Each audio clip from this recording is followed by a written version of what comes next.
On peut reclaper dans les mains. François Haas, je suis le PDG de la CEMEDI. François Thuillier, je suis le directeur général de la société Cedibex qui exploite le centre de la CEMEDI. Alors, le centre de traitement a pour vocation de traiter les déchets industriels spéciaux et, à partir du brûlage des déchets, de récupérer les calories pour alimenter en vapeur des industriels par pipe, qui font à peu près 5 km. Et le projet, c'est d'utiliser les calories qui sont perdues, puisque nous en utilisons que partiellement pour alimenter 5 industriels, et de développer un tuyau nouveau pour alimenter 3 autres industriels.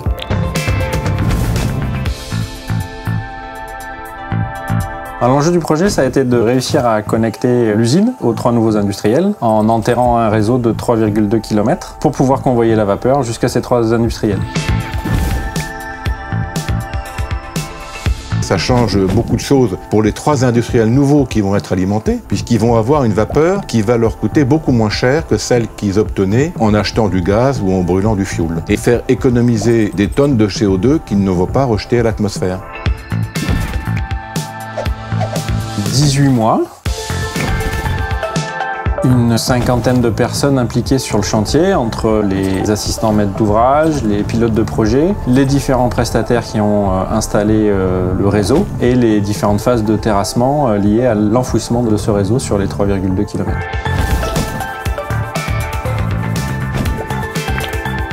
Elle est au début, puisque les clients de l'usine sont des producteurs qui font partie des activités du raffinage et de la pétrochimie. La chimie, elle est aussi présente au niveau du laboratoire pour les caractérisations d'acceptation des produits qu'on a à traiter, notamment le PCI, le pouvoir calorifique du déchet, et aussi d'autres paramètres qui nous permettent de les traiter dans les meilleures conditions. Elle est au niveau du traitement, puisque le traitement thermique de déchets est une oxydation des déchets, donc c'est une réaction chimique qu'on fait à l'intérieur d'un process. Et elle se retrouve dans la partie valorisation de la vapeur. La vapeur évite la production de CO2 par les industriels qui, sans cette vapeur, utiliseraient des chaufferies au gaz ou au fioul pour la produire sur leur site. Le projet est en cours d'achèvement, puisque les industriels nouveaux seront alimentés à partir de fin décembre ou début janvier 2021. Ici, nous sommes clairement dans une chimie vertueuse. Ressourcée ?